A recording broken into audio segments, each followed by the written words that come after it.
आगाह कयो आहे त OGTCL जे चौकीदारनि पारां मुख़्तलिफ़ शहरनि में धरणा जारी आहिनि ऐं मुख़्तलिफ़ शहरनि में एहतजाज कयो पियो वञे। सिंझोरो ऐं कादरपुर में चौकीदारनि फील्ड सां मुख्य गेट बंदि करे धरणा हया, छिती नारेबाज़ी बि कई वई। मुलाज़िमनि जो चवणु आहे त तेल ऐं गैस जे खूहनि जी चौकीदारी कंदे 16 साल गुज़री चुका आहिनि। OGTCL इंतिज़ामिया पको करण लाइ तयारु नाहे। मुतालबो कयो पियो आहे त पेट्रोलियम पॉलिसी तहत पको करे लेटर जारी कयो वञे, ॿी सूरत में एहतजाज जारी रहंदो। सिंझोरो में OGTCL जी गैस फील्ड ते चौकीदारी कंदड़ मुलाज़िमनि तरफ़ां बि एहतजाज कयो वियो आहे। ऐं तफ़सील मालूम कयूं था अनीस लगारी खां। अनीस, वधीक आगाह कजो एहतजाज बाबति।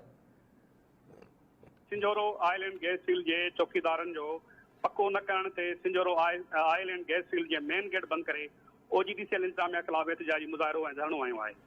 सिंझोरो ऐं ऑयल गैस फील्ड जे चौकीदारनि जे एहतजाज जी अॻवानी कंदड़ अज़ीज़ ला, मुशरफ अली शाह, मोहम्मद आमिर, शहज़ाद खान ऐं ॿियनि मीडिया ॾो ॿुधाईंदे चयो आहे त असांखे गैस फील्ड जे खूहनि जी चौकीदारी कंदे 16 सालनि जो अरसो गुज़री चुको आहे, पर OGTCL इंतिज़ामिया अञा ताईं असांखे पको करण लाइ तयारु न आहे ऐं न ई ऑफर ऑर्डर ॾियण लाइ तयारु आहे ऐं न ई पेट्रोलियम पॉलिसी तहत असांजे मुलाज़िमतनि खे रेगुलाइज़ करे थी।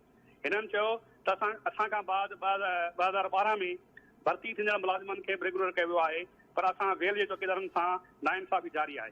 हिननि इंतिज़ामिया खे चिता ॾींदे चयो त जेकॾहिं असांखे रेगुलर न कयो वियो त एहतिजाज जो दाइरो वधायो वेंदो। जी अमीर। अनीस, महिरबानी तफ़सील ॾियण जे लाइ। सिंझोरो ऐं घोटकी जिले के कादरपुर में OGTCL जी गैस फील्ड्स ते चौकीदारी कंदड़ मुलाज़िमनि तरफ़ां एहतजाज कयो वियो आहे।